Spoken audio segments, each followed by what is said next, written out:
Good morning. Today we are going to be looking at how to make a comic strip in Canva. There's a whole bunch of ways to do this, and they're actually pretty cool. Canva makes it pretty easy, or as complicated as you want to make it. You can get pretty in-depth with this tool. It's a great tool for making something like this. So first thing first, you can go to the home page. This is where you come up if you enter Canva. And then here, you can look up comic strip. Now these are templates. And not only, oh yeah, see they move, which is sick. Um, not only are these templates like they have the things on them, but when you actually click into this, it has all the components individually. So like although you see the people in the speech bubbles all over this, um, all of those things will be listed individually once we get in there. So let me actually do that. Oh, let's do this one.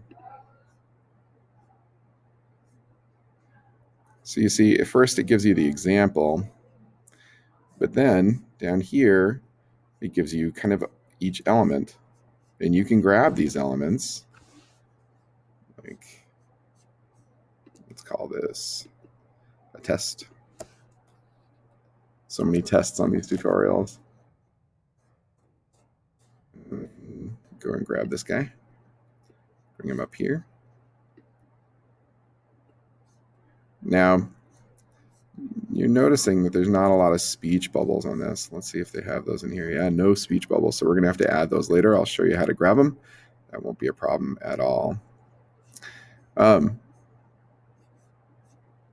so I'm now going to go to elements. You can see I've already found this. But if I type speech bubble here, there are plenty of speech bubbles that can come. I'm going to get one with the arrow facing the right way.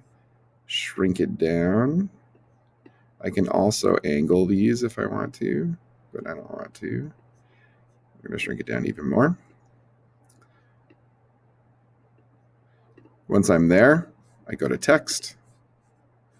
I'm just going to use a little bit of body text here. I'll move that into the speech bubble afterward.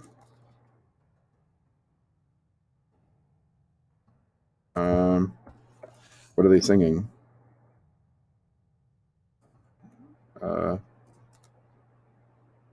have no idea what they're singing. I tried to be witty there. It's not going to happen. So once I have that, I'm clicking off of it. And now I'm grabbing it and moving it in. Okay, now this is a blank background in here, and there's a couple different ways that we can deal with those blank backgrounds. So if I go to photos, and let's say I wanted there to be a hallway, grab that photo, and I can shrink it down into the box. It's true. Get it roughly the right size. By the way, that's barely a hallway. Okay, so that's kind of the right size. But now I can also crop that to where it actually fits within the bubble, but make sure I'm keeping the elements that I want. Almost fits. I'm going to stretch it a little bit to where it does. There. And now I have a background. Now I can go back to my, well, actually, I can just grab these guys. Oops. Who's hanging out in the hallway? These guys are playing chess in the hallway.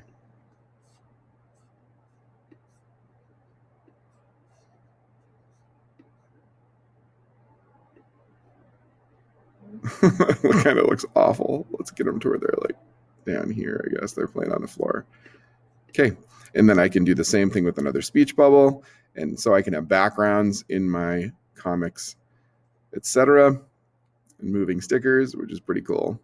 Now, if I didn't want to use just the things in this template, I can come over to elements and I can write comic. Now I have a whole bunch of different things that come up. Here, let's use this. Oh my God.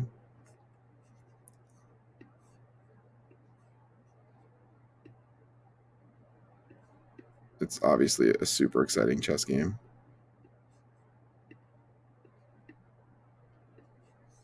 And there are plenty of things in here for you to be able to use.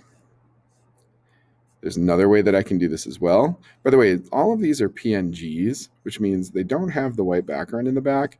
But if you're not seeing anything that you like here, you can type like guy or something like that. See? All sorts of things. If I do that under stickers, oh yeah, I should show you that. If I come here to stickers, you'll see that all these stickers move. That's what these are, these moving elements. Those are stickers. And then if I try guy under stickers, then I get all of these, although these don't look like they're moving. So in order to get stickers, I guess you just have to go peruse the category. I think that's about it for the template version of this comic strip. There are other ways to do this. So I'm going to add a new page and show you kind of a different way. This is going to be using frames and actually grids. So both frames and grids you can use in this way. Grids work really well for comics.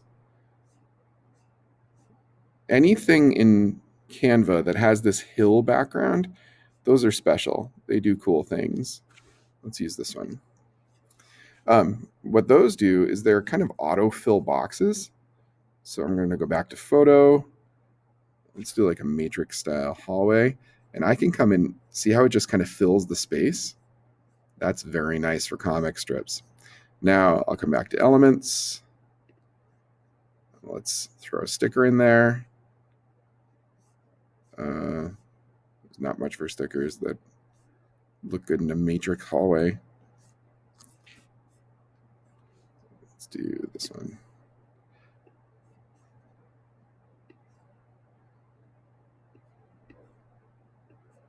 Let's put her way down. There. I can add a speech bubble. And now let's just say, let's go to guy, back of guy. Let's see if that works. Oh, there's someone's back, but this is what I was looking for. Now let's put him in the foreground to where he's seeing this person. Now look, it's stretching down into my other blocks here. You can absolutely crop that out to where it looks like he's just seeing this person, right? So you can create 3 dimensions in your comic strips like that. Pretty cool thing to do. So that's a different way without using templates and with using frames in order to fill your comic strip. Both of these can be used in conjunction in the same comic.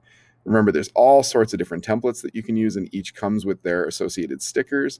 But notice, like my guy that I found in there, he fits these stickers pretty well. So I'm keeping continuity in my comic strip, which is a pretty awesome thing as well.